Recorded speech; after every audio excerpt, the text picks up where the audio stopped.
Bienvenidos a este tercer encuentro de nuestra Semana de la Inclusión. Hoy cerramos con un aspecto muy importante, la educación. Es el eje transversal de nuestra propuesta de gobierno. Hemos trabajado en que queremos una Chía educada, cultural y segura. Y esa educación va desde el rigor de educar para la ciudadanía. Y eso implica entender, comprender y trabajar de la mano con la diferencia. Hoy tenemos dos grandes invitados, el doctor Jairo Klopatowski y el doctor Slava. Grandes constructores de sueños, por eso hoy decimos que se vale soñar, y es que la educación debe ser una oportunidad para incluir a aquel que piensa diferente y de la mano de ello construir una mejor sociedad, un mejor municipio. Esa es la tarea conjunta. Queremos una educación que permita todo un acompañamiento interdisciplinario de profesionales que realicen su trabajo en vocación y en beneficio de aquellos niños que lo necesitan de la mejor manera para construir su proyecto de vida, con una infraestructura incluyente dentro de nuestros colegios. Son muchos los retos que tenemos y también un reto pedagógico. La 1421 habla de los planes individuales de ajuste razonables. Tenemos que trabajar con los maestros en esa tarea. Ellos tienen el elemento más importante, que es la vocación de impartir un conocimiento que sea equitativo, pero sobre todo progresivo y que entienda las capacidades de cada uno de nuestros estudiantes. Este es un tema que realmente nos va a enriquecer a todos y va a permitir darnos insumos, herramientas para que muchas personas tengan realmente la educación inclusiva que merece tener un territorio como el municipio de Chía. Hoy los docentes, maestros, directivos, nuestra Secretaría de Educación abren este importante foro para darnos todos los elementos necesarios de trabajo a las instituciones educativas, tanto oficiales como privadas. Y qué mejor que con estos dos grandes invitados. Así que bienvenidos a este último encuentro en el marco de nuestra Semana Inclusiva. Muchas gracias. Bien.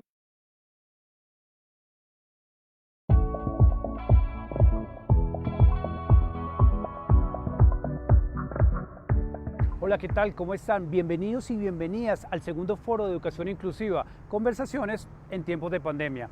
Hablar en esta época de educación es muy pertinente.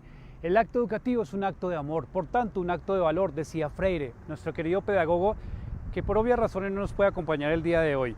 Pero veamos quiénes se sumaron a esta apuesta de una educación de calidad, inclusiva y en equidad.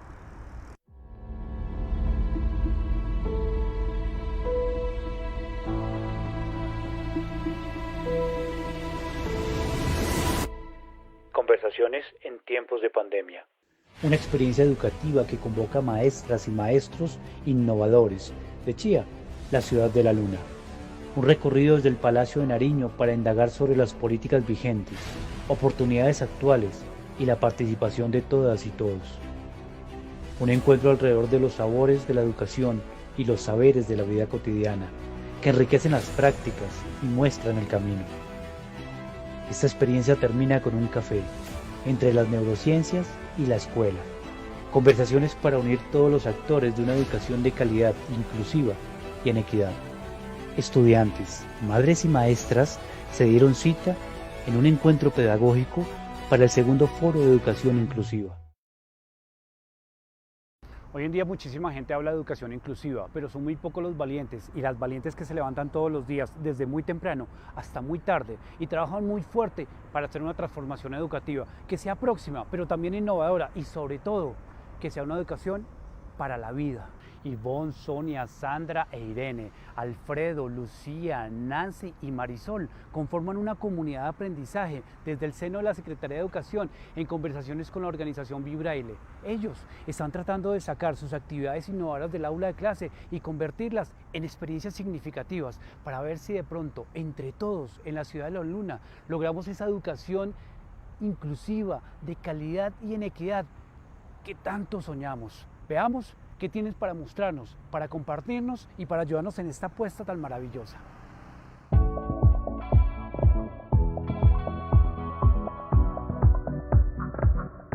Muy buenos días, mi nombre es Irene Granados, magíster de la institución educativa San José María Escrivá de Balaguer. Mi experiencia innovadora está basada en la enseñanza y aprendizaje de la lectura y escritura para estudiantes con cualquier tipo de dificultad. Mi experiencia innovadora fue fantástica, ya que logramos articular el aprendizaje de la lectura y escritura a partir del diseño de una caja fonética. Esta caja fonética fue diseñada para una estudiante con problemas de aprendizaje del grado tercero en el programa de inclusión. Me dio magníficos resultados, ya que la niña logró el aprendizaje de la lectura y escritura a partir de los sonidos y la agrupación del abecedario fonético, donde articulamos la parte visual, la escucha y la escritura.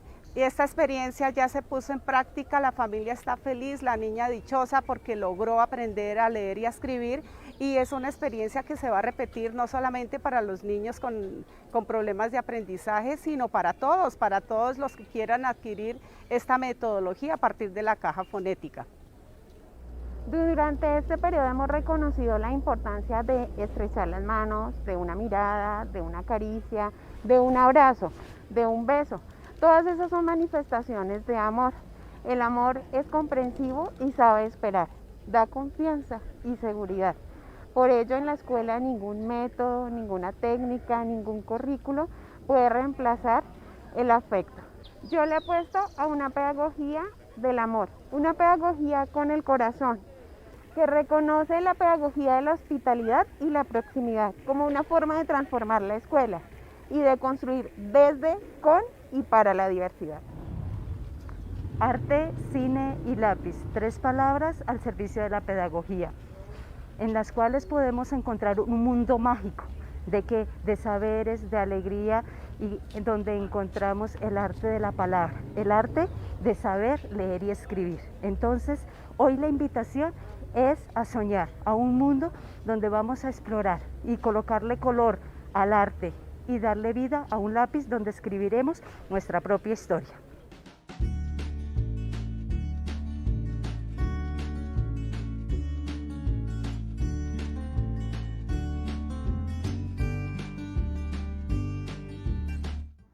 Veamos más de esos profes que cambian a diario ese cotidiano de la escuela desde su pasión.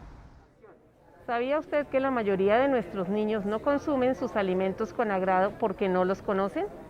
Les presento nuestro proyecto Sabores y Saberes, una apuesta divertida para conocer sobre alimentación y comprender los procesos químicos y físicos que suceden en las preparaciones de la cocina, desarrollando la creatividad e imaginación y explorando todos sus sentidos. Es una invitación a sorprender a compañeros y familiares con recetas llenas de sabor y conocimiento que los convertirán en todos unos chefs investigadores.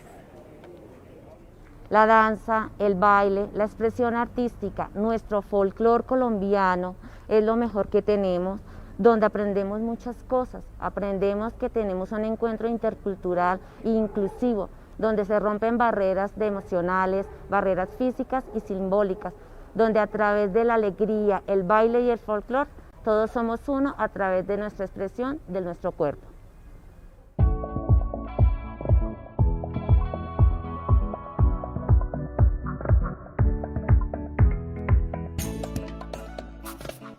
Esos son nuestros maestros y nuestras maestras, pero hay muchísimos más, tal vez como usted o como yo, que trabajamos todos los días para encontrar esos caminos de esa bien llamada educación para todos y para todas. Por eso nos fuimos hasta el centro de Bogotá, al Palacio de Nariño, y luego nos tomamos un tintico con el doctor Eslava y terminamos cocinando para saber a qué sabe lo que la gente sabe. Estas son conversaciones en tiempos de pandemia. Acompáñanos a esta experiencia educativa.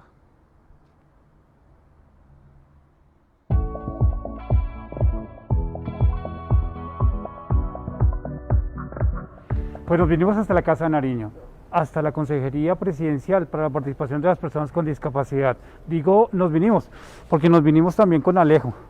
Alejo es estudiante y representa a todos los estudiantes de las instituciones educativas oficiales y también privadas del municipio de Chía. Él lo representa. Él también habla sobre los derechos, sobre los deberes, sobre las angustias y sobre lo que queremos encontrar. También trajo a su mamá, doña María. Doña María, que también representa a cientos y cientos de padres de familia que todos los días se levantan muy temprano, que le ayudan a sus hijos, a los estudiantes que recibimos en los colegios y que con los maestros que que también nos acompañan y que trabajan fuertemente porque esa educación inclusiva deje de ser un sueño y sea una realidad. Pues nos vinimos todos nosotros, desde la Secretaría de Educación del municipio de Chía, para hablar con el consejero presidencial para la participación de personas con discapacidad y desde este mismo instante, desde este momento, desde este escenario, para empezar a construir o para seguir construyendo una Chía educada, incluyente y segura. Acompáñanos.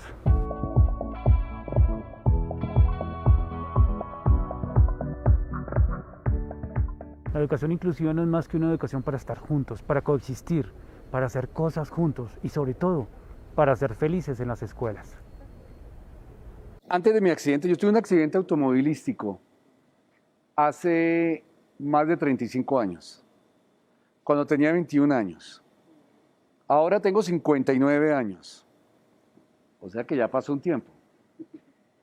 Antes de mi accidente automovilístico jugaba tenis y ahora en silla de ruedas sigo jugando tenis. Pero además me gusta hacer ejercicio todos los días.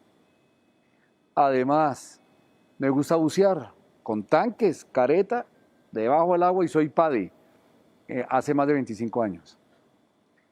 Pero además fui campeón nacional de velero, de velas en el mar, en las lagunas, y me gusta navegar. Me gusta hacer mucho deporte. Me gusta salir a caminar o botar rueda. Me encanta salir a donde se pueda. Y algo muy importante, me gusta jugar ping-pong. O, ya no se dice ping-pong, se dice tenis de mesa. O tenis de mesa. Y además de todos esos deportes que te he comentado, me encanta practicar el autoconocimiento.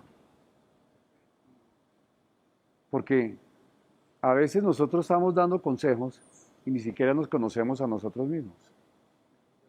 Entonces, ¿cómo sacarle tiempo y crear unos buenos hábitos para conocernos, para construir? Porque como andamos en una vida del minuto a minuto, le sacamos más tiempo a otras cosas que pensar en nosotros mismos. ¿Y qué me pasó, Alejo, en el momento que tuve mi accidente? Pues por primera vez comencé a pensar en mí, porque estaba en una cama sin poderme mover. Lo que yo les invito a todos ustedes es que reflexionen y busquen su autoconocimiento. ¿Y cómo lo hacen? Así como le sacan tiempo para almorzar, así como le sacan tiempo para salir a caminar, así como le sacan tiempo para irse de vacaciones, sáquenle tiempo diario, así sean 5 minutos, 1 minuto, 10, 20 minutos, para que se conozcan. ¿Quiénes son ustedes? ¿Quién soy yo? Cuando yo me comience a conocer, comencemos a dar consejos a otros amigos y amigas para que tomen una u otra posición o definición de proyectos de vida. Nosotros, los padres y madres de familia, tenemos derecho a ver felices a nuestros hijos.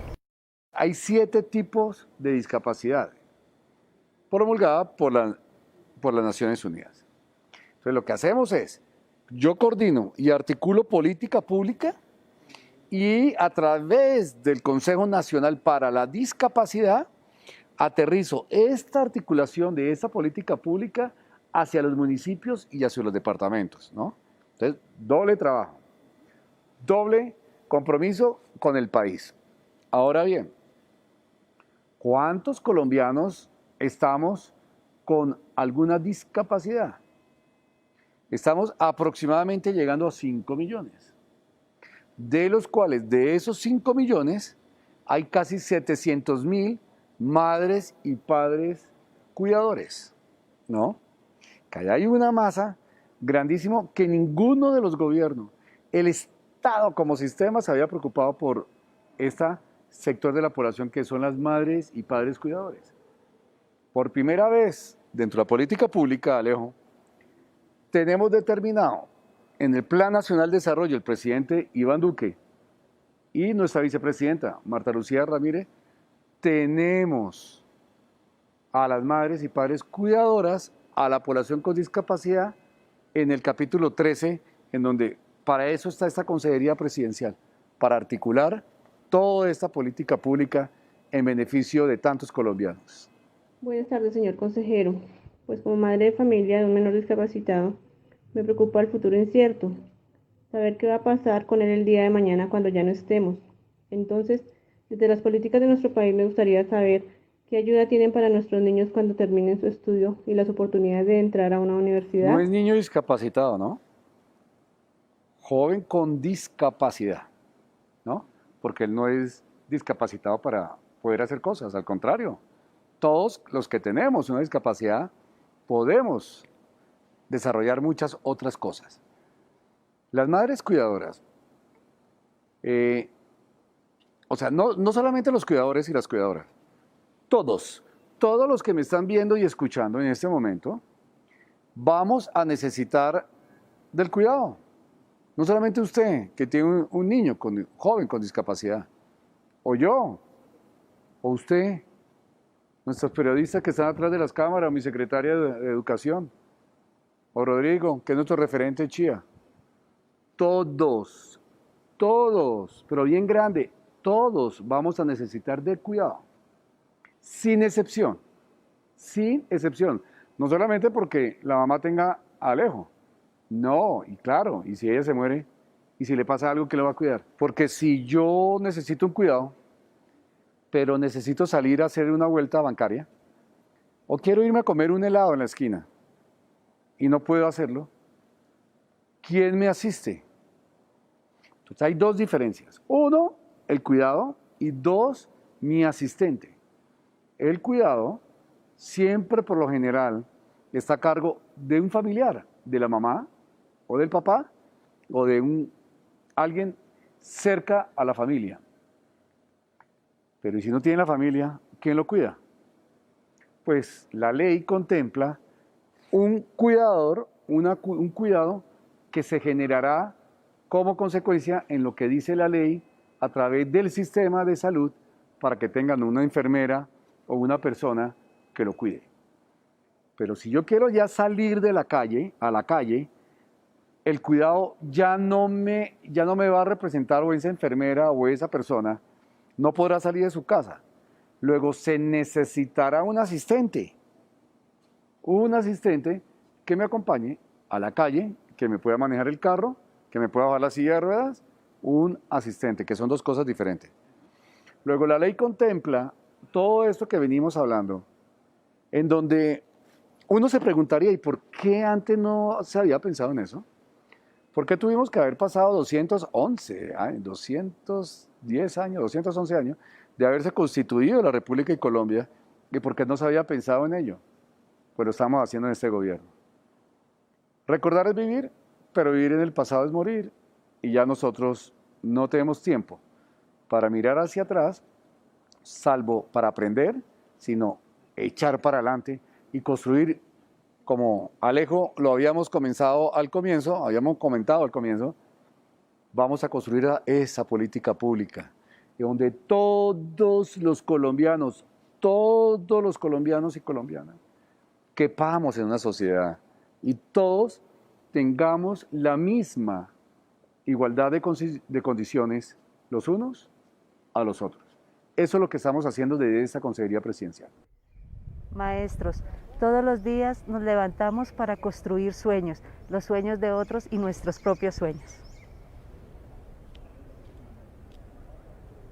Nosotros tenemos una inquietud muy grande cómo cerrar esa brecha entre salud y educación, porque no encontramos dónde articular para que de verdad nuestros niños reciban una educación de alta calidad, porque realmente nos hace falta. Entonces, salud y educación, ¿cómo articularlos para que se vean presentes en el aula, directamente, que es donde la necesitamos? Sí, uno de los mayores problemas que hemos tenido nosotros ha sido justamente el tema de la salud.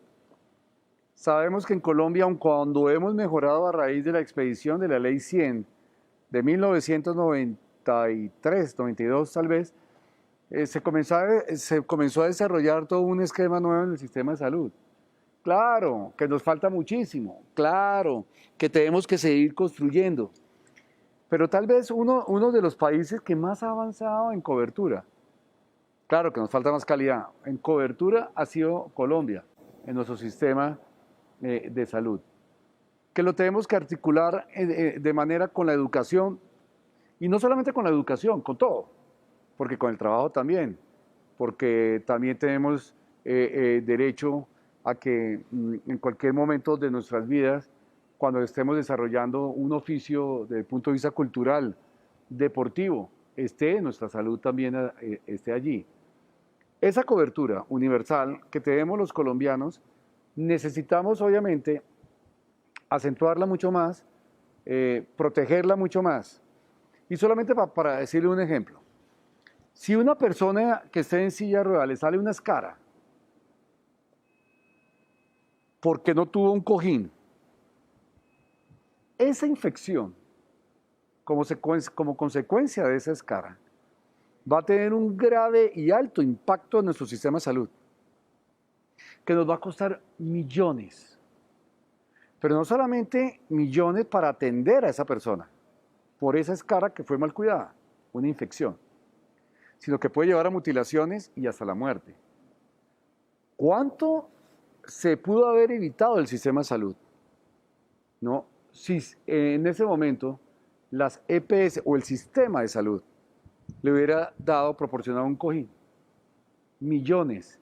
Que esos millones es lo que está hoy acentuando más la desproporción y más la inequidad entre los colombianos como consecuencia de los altos costos que está produciendo la salud, por no haber tenido una inmediata acción en su momento que le correspondía.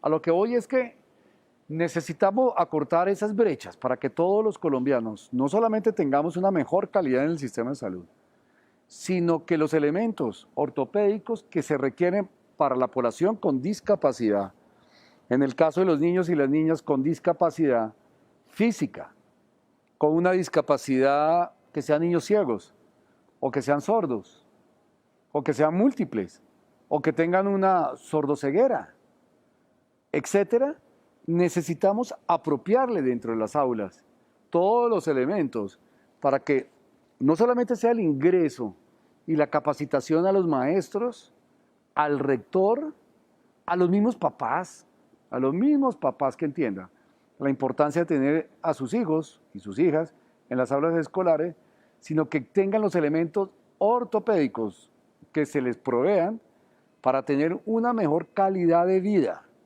Señor consejero, regalarnos unas palabras a todos nuestros colegas de Chía, que día a día nos la luchamos en el aula, pero a veces en la línea humana sentimos demasiado miedo. ¿Por qué? Porque apenas nos dicen educación inclusiva, ya inmediatamente es un paso atrás, pero cómo de pronto esas palabras de aliento es decir un paso adelante, porque esta es la realidad que estamos viviendo. Claro, eso es cierto. Eso no es más que uno hable y diga que va a entrar una persona en silla de ruedas, entonces piensan que toca modificar toda la estructura y que ya toca ir a Marte para proveerle las mejores condiciones a esa persona. No, simplemente con una pequeña rampa, una adecuación de un baño, ya se convierte en un colegio inclusivo. Lo mismo con una persona que sea ciega, una persona que tenga una discapacidad psicosocial, una persona que tenga una discapacidad mental. Mire, todo eso conlleva de alguna u otra manera a que sean cambios actitudinales. Nosotros vivimos en una sociedad en donde nace y es de pensamiento, de cultura, de que nacemos, y además de ancestros, de años, en donde las personas con discapacidad siempre han sido y fueron consideradas, no ahora, ya ha ido cambiando esa mentalidad, falta mucho por recorrer, pero eran considerados como personas que no eran sucintas a vivir en una sociedad, ¿no? Y además la misma familia los cogían y los escondían, ¿no? Sentían hasta ellos mismos vergüenza de presentarlo ante sus amigos y sus amigas de la sociedad como consecuencia de su discapacidad. Cada día trabajar por generar procesos de formación y no solo de educación es nuestra misión. Queremos lograr una Chía con sensibilidad, con un trato y con una confiabilidad para todos nuestros ciudadanos incluyente y que realmente nos lleve a lograr esa Chía educada, cultural y segura que tanto soñamos. Señor consejero, desde el liderazgo educativo de un municipio celebramos mucho la cercanía que usted ha tenido hacia el territorio. Y mi pregunta está orientada a saber qué diferencias ha encontrado entre planear desde el liderazgo que viene ejerciendo, de pronto garantizar todas esas estrategias en las que usted menciona una garantía de derechos hacia la población con discapacidad.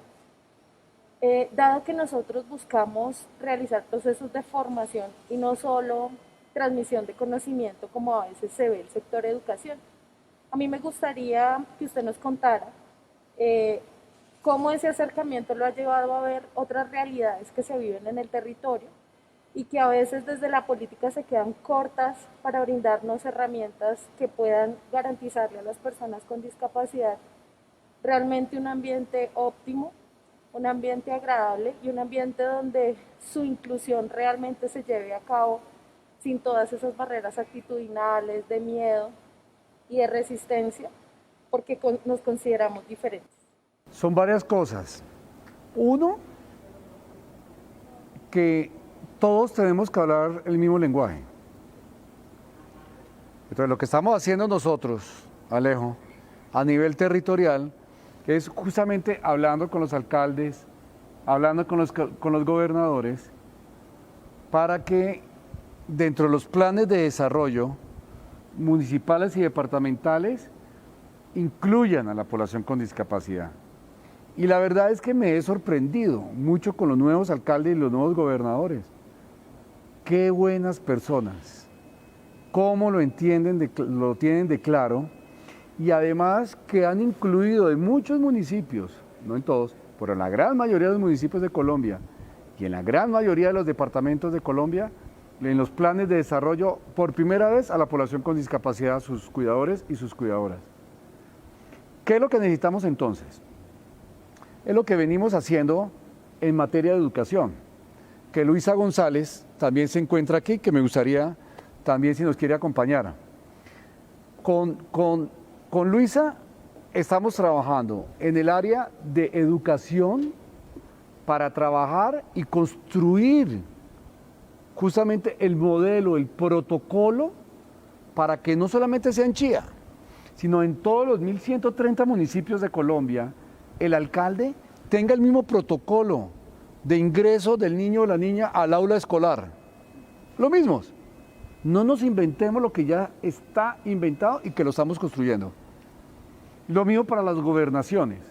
Lo mismo venimos trabajando en materia de laboral, que ya el empleador, cuando vaya a ingresar a una persona con discapacidad, sea cual sea la discapacidad, sepa cuáles son las líneas de protocolo, por ejemplo, certificado, edad, ajustes razonables, ya lo sepan.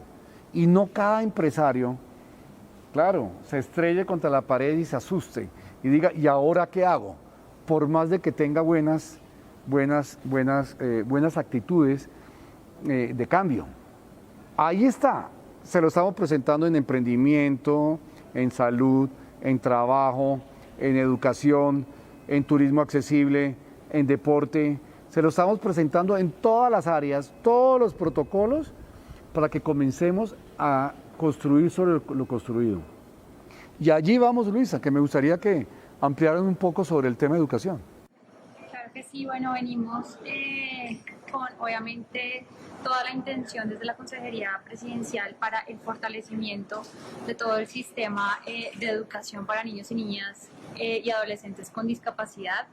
Hemos hecho un trabajo, me parece muy positivo, de tener estas giras que ha tenido el consejero para recoger todas estas experiencias exitosas en los diferentes departamentos, en las diferentes secretarías, porque sabemos que hay unos lineamientos importantes y los cuales nos rigen o nos marcan el camino en temas de educación, pero sí es importante también saber cómo se ha ido adaptando cada municipio, cada departamento en temas de educación, porque la necesidad, aunque hablamos de diagnósticos iguales, pero la necesidad es muy distinta en los territorios. Definitivamente desde el año 91, desde que llegué al Congreso de la República, comenzamos a trabajar todo el desarrollo de la nueva Constitución de 1991, en donde la Ley 361 del año 97, 6 años después, convirtió en una ley marco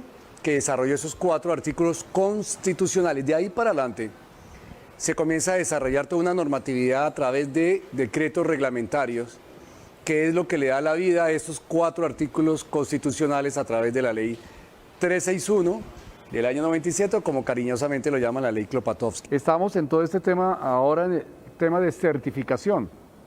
Certificación para que la población con discapacidad se acerque a la Secretaría de Salud del municipio y les den su permiso para que vayan a una IPS de las 6 IPS que tiene el departamento de Cundinamarca por el señor gobernador Nicolás, que lo está haciendo excelentemente bien, y le quiero mandar un fuerte abrazo y una felicitación, al igual que mi querido alcalde del municipio de Chía. Y estamos certificando, por ejemplo, ese tipo de información es muy importante, porque esa certificación le puede significar cosas muy provechosas. Si quiere trabajar, tendrá descuentos tributarios por parte del empleador.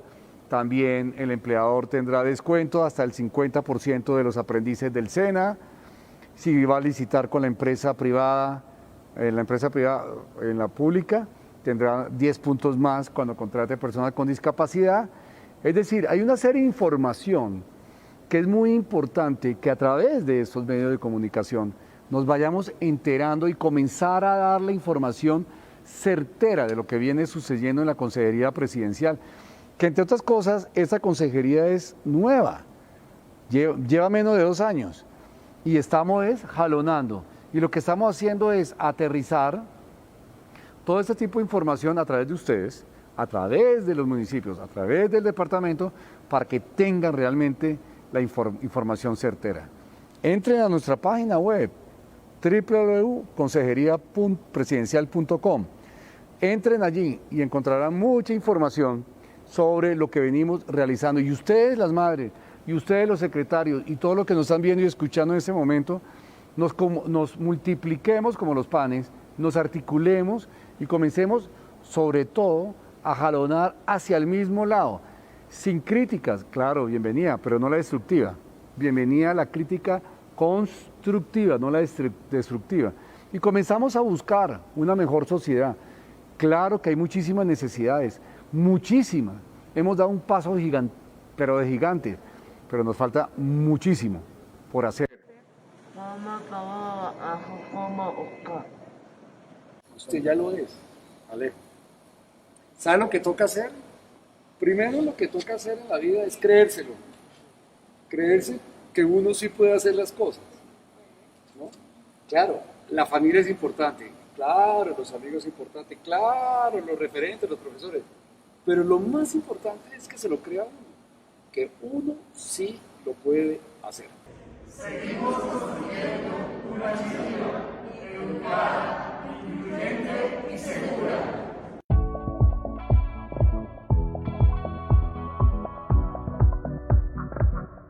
Soy la mamá de Alejo Zambrano. Quisiera contarles un poco de su historia. Desde su nacimiento, pues nació de 8 meses, presentó una hipoxia neonatal. Debido a todo eso hemos tenido un proceso pues un poco difícil, pero también en el camino hemos encontrado ayudas. Venimos de un municipio cerca de acá, vivimos hace 8 años acá en Chía. Y pues aquí afortunadamente hemos encontrado ayudas tanto en sus terapias, en su colegio y también a nivel de deporte, que lo han ayudado a sobresalir mucho adelante. Hola Brian, definitivamente en la vida hay que construir el camino.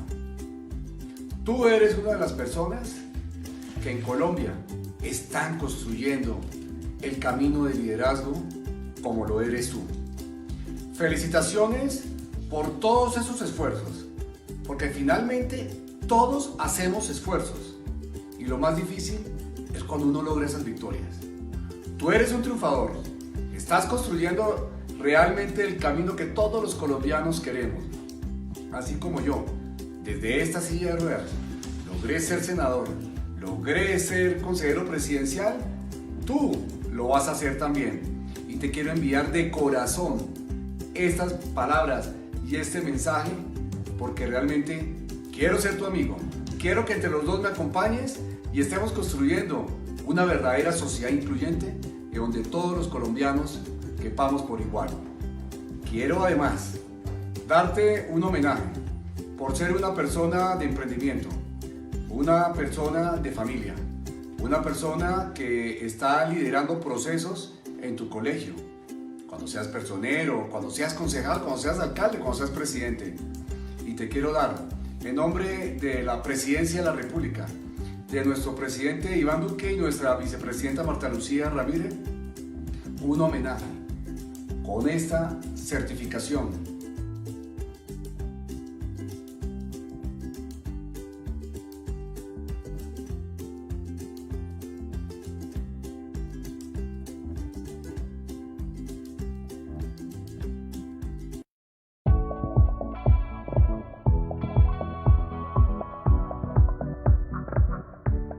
Antes de conocer los sabores de la educación y tal vez de aprender un poco a cocinar, quiero presentarles al profe Jorge Rueda. Él es un amigo de la vida, es amante de la música y es un profe por vocación también. Él nos ha preparado un pequeño resumen de su gran labor educativa, la cual la desarrolla, podríamos decir, a los acordes de las notas, en una institución educativa oficial del municipio, donde le apuestan a una educación para la vida.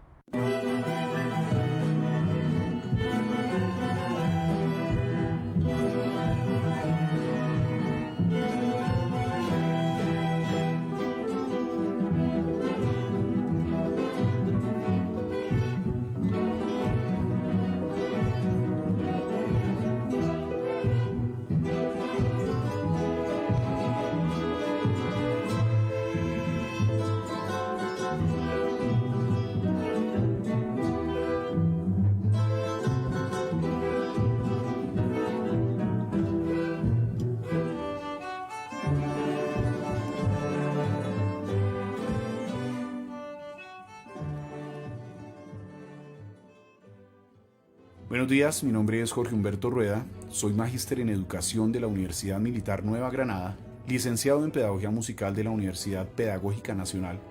Me formé en talleres de dibujo y pintura en el taller de la maestra Margarita Páramo. He realizado actividades de manera autodidacta a través de plataformas en el uso y aprendizaje de herramientas de multimedia para la edición de fotografía, audio y video. Me desempeño también como productor, compositor y músico profesional en agrupaciones de la región en la interpretación de música andina colombiana y músicas afrolatinas. Soy docente de educación artística de la institución educativa Cerca de Piedra Chía, institución que cuenta con 2 especialidades técnicas, análisis de muestras químicas y educación artística. Estoy encargado de guiar la clase de artes plásticas de los estudiantes de grado 6 a grado 11. De la misma manera soy parte del equipo de la técnica en educación artística, guiando a los estudiantes en el proceso de artes plásticas, multimedia y música.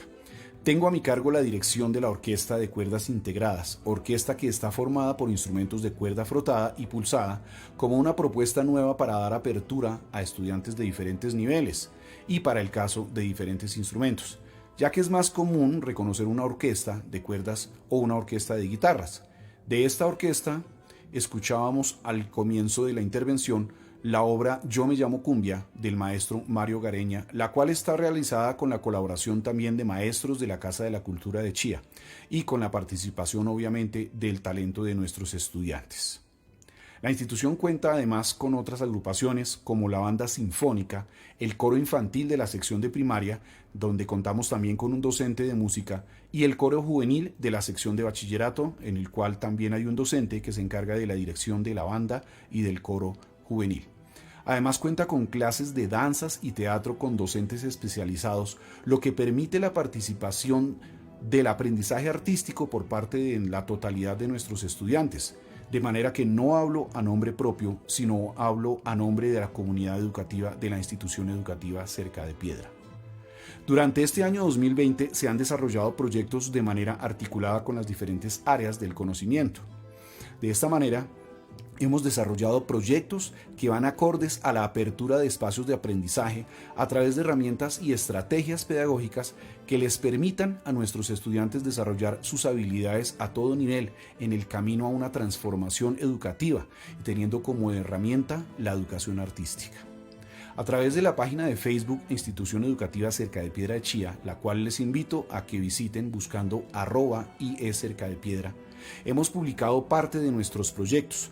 Desde el comienzo del año se propuso realizar en los descansos programas radiales, los cuales debido a la cuarentena se transformaron en podcast que se publican a diario en la página, en los cuales los estudiantes tienen 25 minutos para presentar un programa dedicado a algún tema, bien sea de actualidad, sociopolítico, económico, cultural o de entretenimiento, propuesto por ellos mismos. Incluso los docentes y nuestros directivos docentes de la misma manera han realizado sus programas. Por otra parte, se realizó la publicación del periódico Cerca a la Palabra, proyecto desarrollado por docentes del área de español, donde los estudiantes de primaria, bachillerato, docentes e igualmente directivos docentes escribieron de manera muy didáctica artículos con temas relacionados con nuestra realidad, igual que en la emisora sociopolítico-cultural, pero también desde la literatura, la ciencia, el emprendimiento, el entretenimiento, con secciones que alimentan la lectura no solo de nuestros estudiantes, sino de toda la comunidad. Otro gran proyecto que se realiza es la producción de cortometrajes, como parte del proyecto de grado de los estudiantes de 11. Este nació como un simple ejercicio por utilizar algunas herramientas de multimedia, pero a través de los años fue creciendo como un gran proyecto de interdisciplinariedad entre las áreas de español, sociales y artes.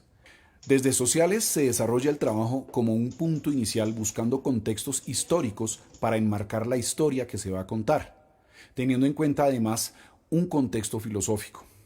Continuando con el proceso, el área de español se encarga de la parte textual, caracterizando los personajes y dando vida a la historia a través de la creación de una sinopsis que va encaminada al guión del cortometraje.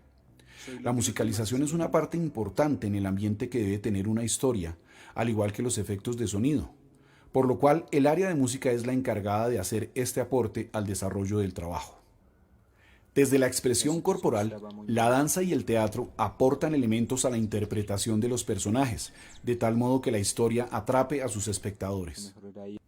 El arte y el vestuario, la ubicación de locaciones y la ambientación de las mismas hace parte del proceso de artes plásticas que han desarrollado los estudiantes durante su proceso de formación, desde primaria incluso, en donde también contamos con un docente de artes plásticas.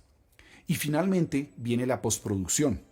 El área de tecnología les permite la utilización de herramientas de multimedia para la edición del audio, trabajo que vienen haciendo desde los podcasts, y de la misma manera de la edición de video, del cual han experimentado realizando crónicas en videos sobre salidas pedagógicas y talleres de investigación desarrollados en cursos anteriores. Todo esto con el objetivo de mostrar que somos una institución que le apunta a la educación donde todos tenemos cabida y en donde todos podemos trabajar por un bien común, en donde además hemos demostrado que el arte permite la formación integral del ser humano. Muchas gracias.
Bueno, pues ya estamos en el búnker del sabor, en la cocina de José Luis Rivera. Vinimos hasta acá para saber a qué sabe lo que la gente sabe.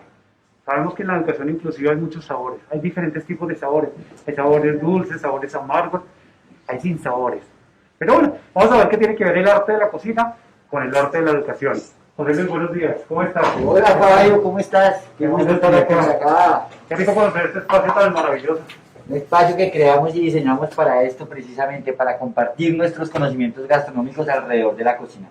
Como tú estabas diciendo, sí, hay unos sabores que son amargos y ácidos. Lo importante en la cocina es que podemos convertir esos sabores amargos en sabores realmente buenos y deliciosos para todos nosotros. Qué buen punto, porque vamos a hablar muchísimo de transformación el día de hoy. Cómo transformar esas cosas de pronto que nos generan emociones y sentimientos de pronto un poco agridulces, por decirlo así, en cosas bastante deliciosas y agradables para nuestra vida. Y es transformación, la palabra es transformación y es bien importante.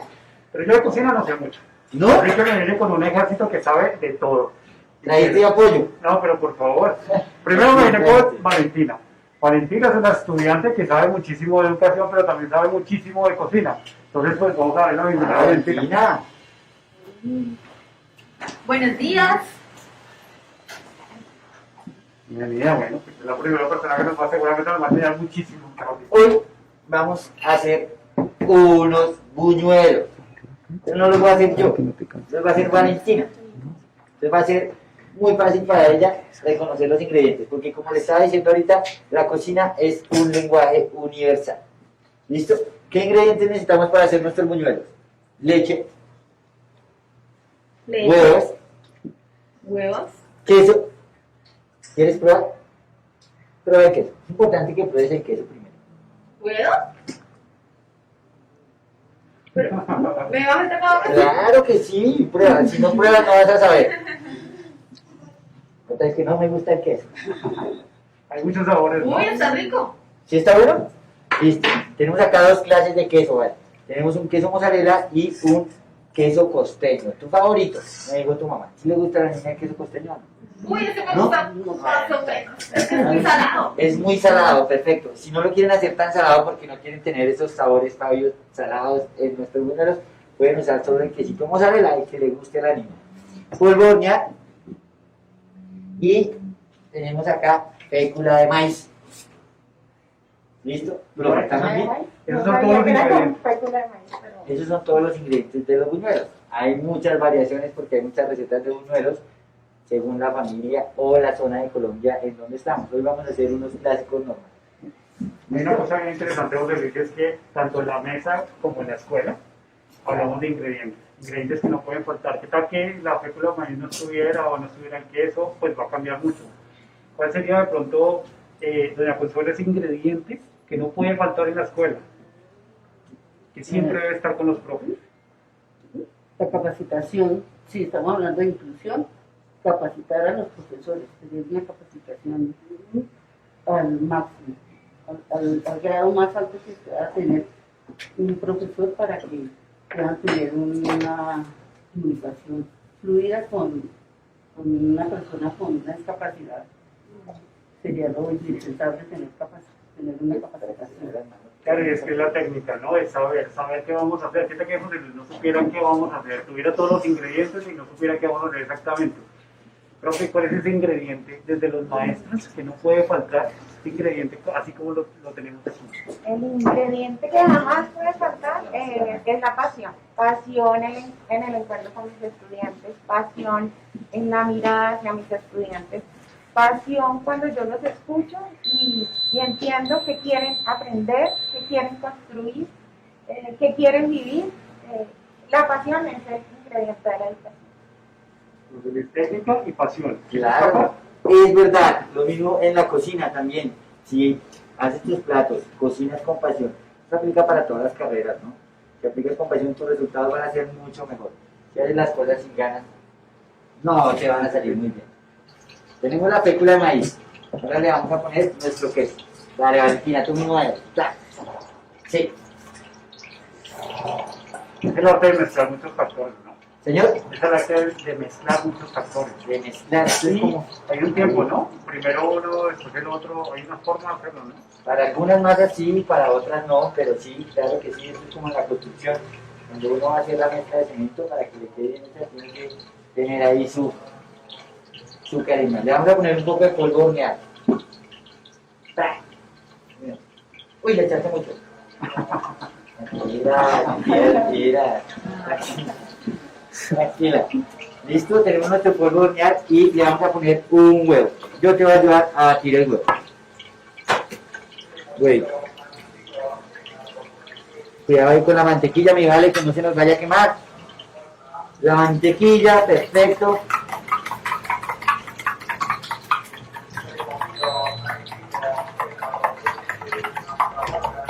Perfecto. Ahora sí. ¿Qué vamos a hacer? ¿No tienes una cuchara de madera? Una cuchara de madera. Claro que sí. ¿Te gusta esta? Tu favorito. Eso, perfecto. Mira ese estilo para cocinar. No, ya hemos dicho. Muchísimas gracias por todo, Pablo, por la invitación. Aquí les queda la cocina. ¿Qué más vamos a hacer, vale? Cuéntanos. Ya solo nos quedan estos ingredientes. La leche, creo. La leche, el huevo, puede ser. Listo. El huevo yo te voy a ayudar. La mantequilla. Y al final la leche. Porque la leche le vas a ir poniendo de a poquito hasta que tengas la textura deseada. Ya le puedes poner la mantequilla. Sí, algo. Esto me hace pensar que en la escuela, en el aula de clase también hay un primero, un después, un tercero y al final hay cosas. Yo podría hacer como ese paso a paso que podríamos tener en la escuela, en el colegio. Primero, ¿qué se hace? Después, ¿qué se hace? Para darle a una educación inclusiva. Bueno, para mí primero es interactuar con mis estudiantes, reconocer en ellos lo que saben, lo que traen, identificar qué quieren conocer más, qué quieren aprender. Ese sería como el segundo paso. Construir con ellos esos procesos de aprendizaje, acompañarnos, porque ellos también a mí me enseñan, los estudiantes también nos enseñan, nos retan a construir cosas nuevas, a crear nuevas didácticas, nuevos entornos, nuevos contextos educativos donde ellos se sientan respetados, valorados y sobre todo queridos por toda la comunidad educativa. Mira cómo vamos aprendiendo. Valentina decía que no sabía hacer buñuelos, pero ahí está. Ya están cargados los buñuelos en este momento. ¿Cómo doña Consuelo uno aprende cosas haciendo, no? No tanto a punta de tablero, a punta de pieza, de pronto haciendo, se pueden aprender muchas cosas, por ejemplo en la casa, ¿no? En la práctica. En la práctica. Muchas cosas. ¿Cuántas cosas de pronto usted le ha podido enseñar a Valentina durante toda su vida? Muchísimas cosas. La honestidad, porque es lo primero que ella tiene que tener, ser muy honesta, muy fuerte, porque la vida no es fácil, porque a ella le toca más duro que a otras personas. Entonces, la fortaleza y la honestidad tiene que ya estar. Sí. ¿Qué le hace un al final? ¿Sal? Sal y un poquito de azúcar. Eso le da sabor. Sí, eso es para darle sabor. Doña Consuelo, sin sabores. Sabor agrio, amargo de todo este caminar a través de la escuela y de acompañar a Valentina en todo el sabor más grande de esto es, o no sin sabor, bueno, no sé, es ser casi volver una abogada, porque todo tengo que hacerlo por medio de derechos de petición, tutelas, estar en ese bregar siempre, de que no puedo conseguir las cosas hablando sobre nuestro con un derecho de petición, con una tutela. Esos son sinsabores amargos, que no es nada fácil para uno de mamá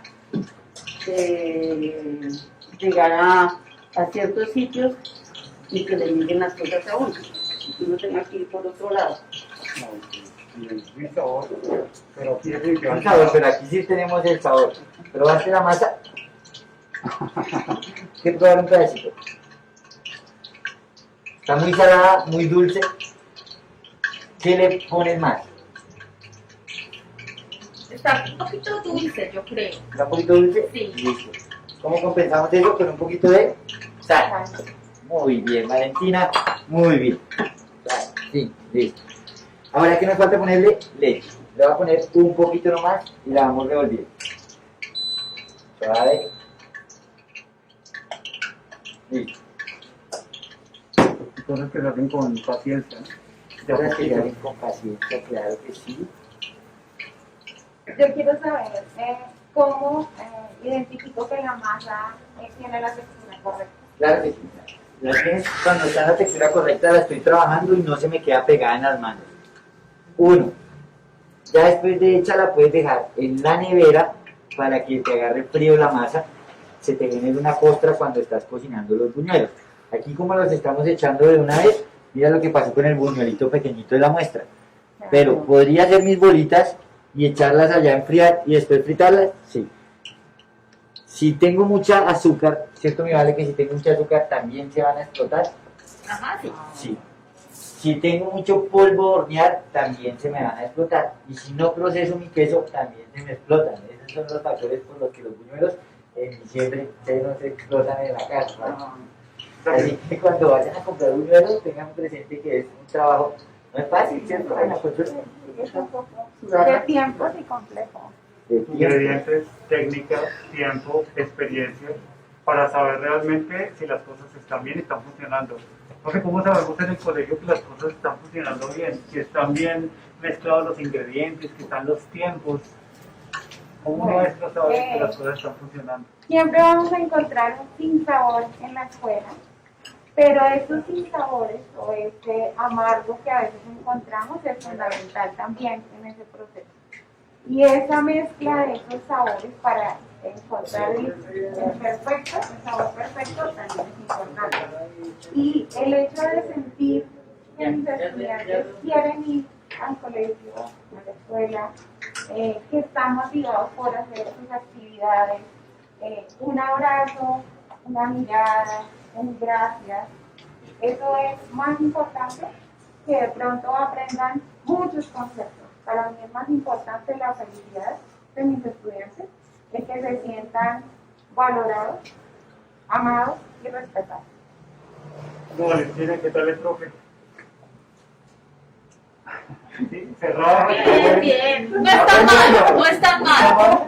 Sí, no fue tan... No, mentiras, bien, súper bien. Pero cómo nos están quedando los buñuelos, lindos para una foto. ¿Cierto, doña profesora? Este profe sacó buena calificación, pero ¿Sí? ¿y los profes? ¿Qué tal los profes en el colegio? ¿Cuál fue el Bueno, profe que más te cuando gustó? hacen un proceso muy bueno realmente y nos hace falta el proceso de lectoescritura, que tal vez sea nuestra debilidad de las personas sordas. Creo que esa es lo que nos haría falta para tener una equidad con nuestros compañeros oyentes y el contexto de la lectoescritura. Super. ¿Recuerdas algún maestro específicamente que te haya gustado, que te haya marcado, que recuerdes con mucho cariño y por qué? Bueno, el de matemáticas. Era un profesor sordo, de hecho, se llama Juan Manuel. Él me marcó, estoy muy agradecida con él, me enseñó muchísimas cosas y fue muy claro siempre. Bueno, José Luis, como tú decías, la cocina es un lenguaje universal. ¿Será que la cocina puede estar en la escuela? ¿Será que las técnicas y las enseñanzas de hoy podrían estar en la escuela? Claro que sí, Fabio. A mí me parece importante que la educación está cambiando y de verdad nosotros nos tenemos que adaptar a todo lo que estamos viviendo. Mira esta manera, por ejemplo, en la que yo estoy educando a mis alumnos en el extranjero. Antes no podía llegar a ellos. Ahora la mayoría de mis alumnos de cocina están en el extranjero y son colombianos que añoran sus sabores, quieren aprender a hacer estas cosas y lo que hacemos son adaptaciones con los ingredientes que ellos tienen allá, pero de nuestra gastronomía colombiana. Si no hubiera pasado todo esto de la pandemia, yo creo que no hubiéramos podido cambiarle la vida a colombianos que llevan mucho tiempo por fuera del extranjero como se la estamos cambiando ahorita. Estamos rompiendo fronteras. Estamos rompiendo fronteras. Más alto. Mira. ¿De qué está hecho? De arroz. Listo, es un fermento de arroz. Te voy a dar un poquito, si te gusta te doy más. Porque de pronto no está acostumbrada la niña a estos sabores. Yo no te veo haciendo muy buena cara. Vamos a darle la oportunidad a cosas nuevas.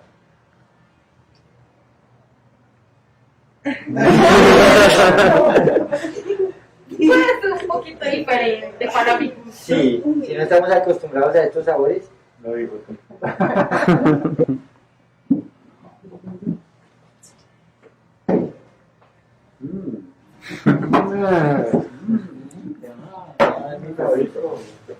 Sí, sí, es muy tradicional en Masato, en Almojábanos, en amasijos en general. Creo que es parte también de reconocerlo, el origen un poco, las cosas de nuestros padres, de nuestros abuelos, de los campesinos. Creo que también es reconocer de los maestros que nos han enseñado muchísimas cosas, que los papás y los mamás, ¿no? ¿Hay algo que nos puedas de pronto recomendar, Valentina, enseñar? Algo que hayas visto de pronto que aparte de la cocina, es importante tomar nota para toda la gente que de pronto les pueda escuchar. Bueno, sí, quería hacerte una pequeña corrección. Dijiste el lenguaje de señas y nosotros como personas se dice lengua de señas. Ay, perfecto, Valentina, muchísimas gracias por la aclaración. Vean, una maestra que nos enseña un error que de pronto es muy común para todos. O sea, siempre había dicho lenguaje de señas. Gracias. Gracias. Gracias. Con mucho gusto. Muchísimas gracias por la corrección. Brindemos con un masato. ¿Qué te parece? Salud.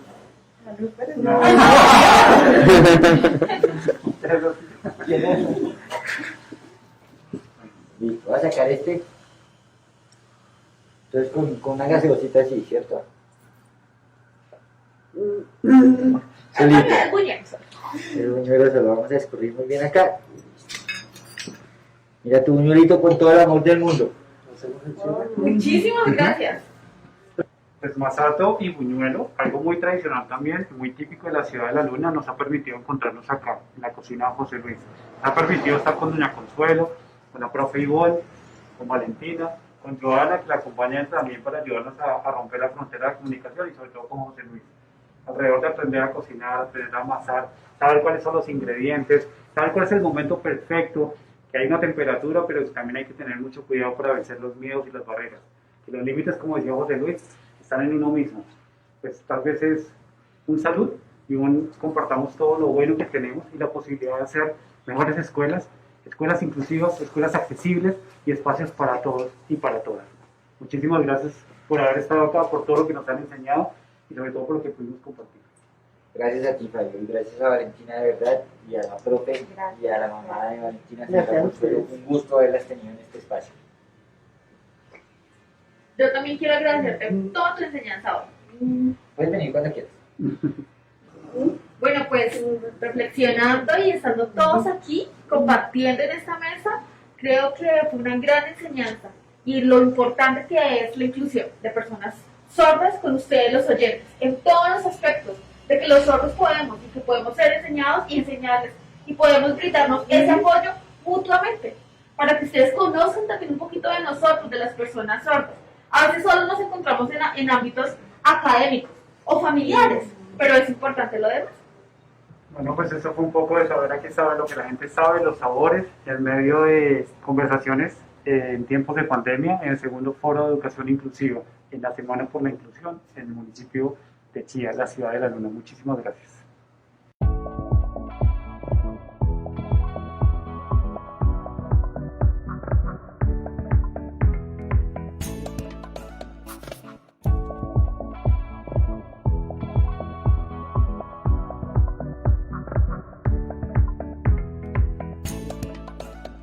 Ok, ya hemos llegado a la casa del doctor Eslava, un sitio espectacular para hablar de diversidad. En este marco de conversaciones en tiempos de pandemia, sobre todo para juntar lo que es educación y salud.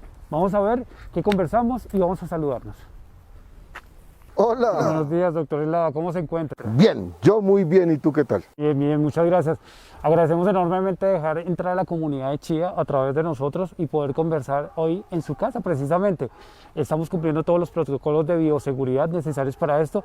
¿Está bien? ¿Tiene alguna recomendación que nos pueda decir? Primero, muchas gracias por la invitación.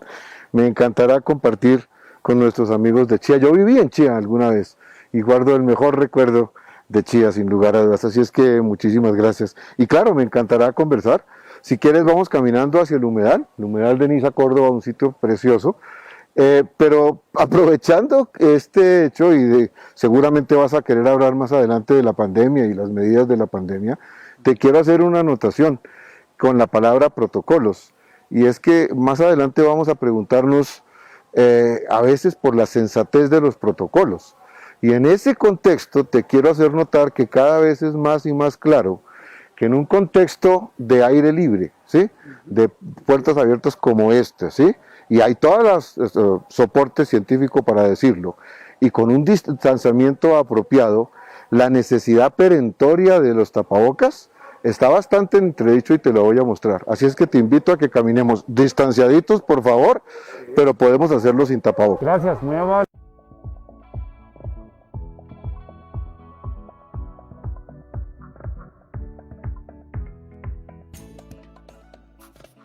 Estamos en este humedal, Niza, Córdoba. El sol de alguna otra manera está ayudando a incrementar muchísimo más la diversidad, porque aparte de que son diferentes colores y texturas, depende ese lugar bajo el sol que tengamos nosotros en el mundo, ese lugar en el mundo donde podamos habitar también nos da un color diferente. Entonces la pregunta, y más centrada un poco en el sector educativo, pero que tiene que ver con la diversidad, es ¿cómo aprenden los niños y qué tiene que ver con la diversidad?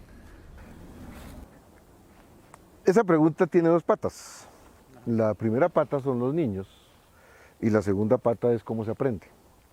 Empecemos por los niños. Sobre los niños se puede decir muchas cosas, pero una de las cosas que se puede decir de manera tajante, igual que esto que estamos viendo tan maravilloso, es la respuesta a una pregunta. Y la pregunta es, ¿los niños son homogéneos o son diversos? Y uno le pregunta esto a cualquiera y todo el mundo contesta lo mismo, son diversos. El problema es cuando miramos las prácticas, ahí el cantar es otro. Pero desde el punto de vista del discurso, todos estamos de acuerdo. Los niños son diversos, maravillosamente diversos. Y hay que enfatizar la palabra maravillosamente. Grandes, chiquitos, gordos, flaquitos, más oscuros, más claritos, más guerreros, más reposados, unos más hábiles para esto, otros más hábiles para lo otro. Los niños son diversos. Y esto es fundamental que lo interioricemos porque, repito, el discurso a todos nos sale fácil, que son diversos. Cuando miramos las prácticas, pruebas estandarizadas, escalas normatizadas del desarrollo, criterios de ingreso a la escolaridad, criterios de promoción, evaluaciones, currículos, didácticas, rúbricas, todo lo que uno quiera, la práctica va en contravía. La práctica va como que los niños sean absolutamente homogéneos. Y esa es una absoluta tragedia, pero además es un contrasentido biológico. Entonces, la primera pata es niños. Y con niños hay que decir que son diversos. Y la segunda pata es aprendizaje. Los niños aprenden, todos aprendemos, sí o sí. Aprender no es una opción, aprender es un imperativo. Y los niños aprenden sí o sí. Porque sus cerebros, todos, íntegros todos, porque sus cerebros están programados biológicamente para aprender. Los cerebros de los niños y los niños, por lo tanto, no pueden escoger si aprenden o no aprenden. Los cerebros de los niños y los niños aprenden sí o sí, porque no hay opción. Otra cosa es que se aprenda bien, porque si yo aprendo que 4 más 2 son 17, pues lo aprendí, pero lo aprendí mal. Si yo aprendo que la manera de tramitar mi diferencia contigo es a balazos o a puñetazos, pues lo aprendí, pero lo aprendí mal. Entonces, que se aprenda o no se aprenda, no, se aprende. Otra cosa es que se aprenda bien. Y de pronto también tiene que ver mucho las maneras de cómo se aprende. O sea, es que en la escuela muchas veces se invalida que una persona por una característica pueda o no aprender. Como que al simple ojo uno dice, como que es difícil para que aprenda. Pero de pronto ahí es cuando pues es interesante conocer un poco cómo aprende, cómo todos estamos dotados o tenemos la capacidad de aprender, pero sobre todo cómo la escuela debe pensar en cómo tener múltiples formas, como por tocar un poco ese tema, de enseñar. Claro, pero es que de nuevo eso ocurre porque está la dicotomía entre el discurso de la diversidad y la práctica de la homogeneidad. Porque como la práctica es que todos tienen que aprender lo mismo y de la misma manera, entonces el que no aprende igual, las mismas cosas, al mismo ritmo y de la misma manera, ese fracasa, ¿sí? Comillas, fracasa, porque esa es la manera como se vive. Y eso, por supuesto, es lo que está mal. ¿Y cómo hace el cerebro para aprender? Pues el cerebro lo que hace es un truco muy curioso. Y es que el cerebro lo único que sabe hacer es construir huellas, nada más. Cuando yo escribo, lo que pasa es que alguna vez mi cerebro construyó la huella con la que se escribe. Y cuando yo actualizo esa huella, pues yo escribo. Cuando yo camino, alguna vez mi cerebro construyó la huella con la que se camina. Yo no nací caminando. Y cuando yo actualizo esa huella, pues yo camino. Cuando prendo un computador, cuando prendo el carro, cuando me meto a la cocina a cocinar, cuando cualquier cosa, construí huellas en algún momento, y cuando actualizo esas huellas, pues entonces yo hago esa X cosa. Cuando hablo, igual, alguna vez mi cerebro construyó la huella con la que se habla, y cuando actualizo esa huella, pues yo hablo. Pero ojo, hablo en español, no hablo en polaco. ¿Y por qué no hablo en polaco? Pues no hablo en polaco porque cuando mi cerebro estaba construyendo esa huella de aprender, los insumos que el entorno le entregó a mi cerebro para esa construcción fueron insumos en español, no en polaco. Esto lo entiende cualquiera, no se necesita explicar. Pero lo que sí hay que visibilizar son las consecuencias de esa afirmación. Porque es que eso lo que implica es que el cerebro se construye día con día. El cerebro no está construido al nacimiento, se construye todos los días. Y ese es un elemento absolutamente central en este tema que estamos discutiendo. El cerebro no nace construido, el cerebro se construye todos los días. Y se construye a merced de las influencias medioambientales. Y entonces, en la neuropsicología, esa construcción de huellas se denomina engrama. Y la definición de engrama empieza con la frase, adquirido en el curso de experiencias sucesivas. Y así es como se aprende. Entonces, yo nací X día, y a partir de ahí empiezo a tener experiencias de todo tipo. Y esas experiencias, repetidas una y otra vez, adquirido en el curso de experiencias sucesivas, van labrando, en la neurología llamamos a eso plasticidad neuronal, van labrando una huella, y esa huella se va consolidando cada vez más. Ese hablar de la pedagogía de la vida cotidiana, ese hablar de lo que aprende el niño en su hogar, en su casa, de hablar de alguna otra manera de que cuando llega a la escuela no es un desierto vacío, sino que ya trae muchísimas cosas dentro de esa diversidad, y el contexto, en tanto que sea rico o sea pobre, en tanto que le pueda aportar o no, eso lo tiene que recoger la escuela. Pero absolutamente.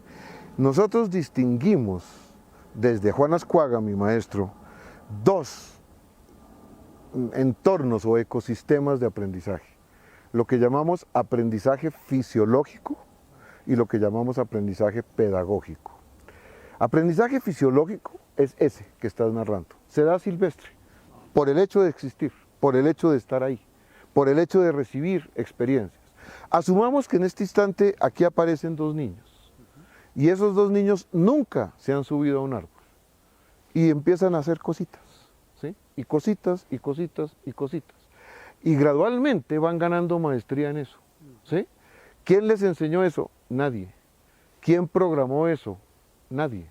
Simplemente la cotidianidad, la experiencia cotidiana fue generando ese aprendizaje. Alguna vez aparece un extraño, y ese extraño se abroga el derecho de decidir a qué hora se aprende, con qué se aprende, cómo se aprende. ¿Y quién es ese extraño? Pues la escuela.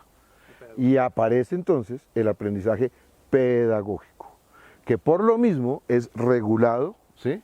Es organizado, es sistematizado, y por lo tanto ya no genera aprendizajes implícitos, sino aprendizajes explícitos. Y entonces distinguimos dos contextos, dos nichos ecológicos, el aprendizaje fisiológico y el aprendizaje pedagógico, que a su vez dan lugar a aprendizajes implícitos y aprendizajes explícitos. Entonces, en relación a tu pregunta, lo que cada vez sabemos más es que los aprendizajes más potentes son los aprendizajes fisiológicos. Esos son los más importantes. Entonces, como tú dices, no es que llegue un libro en blanco, no. Llega un niño con una enorme cantidad de cosas. Desafortunadamente nosotros creemos que el aprendizaje fisiológico es exclusivo o de alguna otra manera de todos los entornos o sectores fuera de la escuela, fuera del aula de clase o fuera del patio de recreo, y que ya cuando llega a la escuela tiene como otra categoría y sería como el aprendizaje pedagógico. pero ¿de qué manera o hasta qué punto o deberíamos de alguna otra manera romper esas fronteras y que la escuela trabaje los dos aprendizajes, ¿sí? Los dos tipos de aprendizaje, que haga una mezcla perfecta, que sería el arte de la enseñanza, entre lo fisiológico y lo pedagógico, ¿no? Lo has definido muy bien. Probablemente ese debería ser el arte de la enseñanza, sí, creo que sí. Por supuesto que la pedagogía tiene que tomar en cuenta los aprendizajes fisiológicos. Por un lado, para el cómo aprenden los niños, pero también para el qué aprenden los niños. Y ahí es donde viene ese debate que llevamos décadas en él. ¿Qué es lo que tienen que aprender los niños? Los niños deben aprender contenidos, en otras palabras, materias, en otras palabras, temas, cuánto es la tabla de multiplicar, cuándo fue la batalla de Boyacá, cómo se llamaron los generales, cuáles son los ríos de Colombia, etcétera, etcétera, etcétera, temas, contenidos y tal. O los niños más bien deben apropiarse de habilidades, de actitudes, de aptitudes que van a necesitar para hoy y para mañana.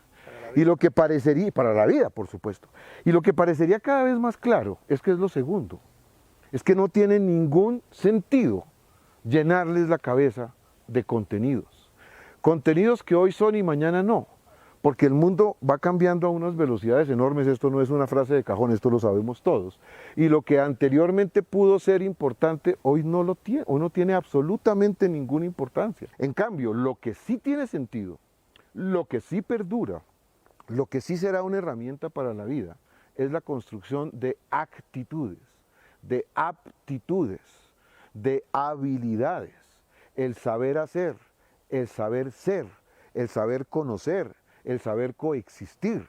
Y la mayoría de esas cosas pasan por el aprendizaje fisiológico. En otras palabras, te voy a poner un ejemplo concreto, pero en blanco y negro. ¿Sabes qué ejemplo concreto? Ética. Hay dos formas de que un sujeto se apropie de la ética, entre comillas. Una posibilidad es que a ti te den clase de ética en segundo grado y en sexto grado y en octavo grado y en décimo y luego en la universidad y etcétera, etcétera. Esa es una posibilidad. La segunda posibilidad es que tú vivas en un entorno absolutamente ético. Un entorno que viva, que vivencie, que lo que hay que hacerlo.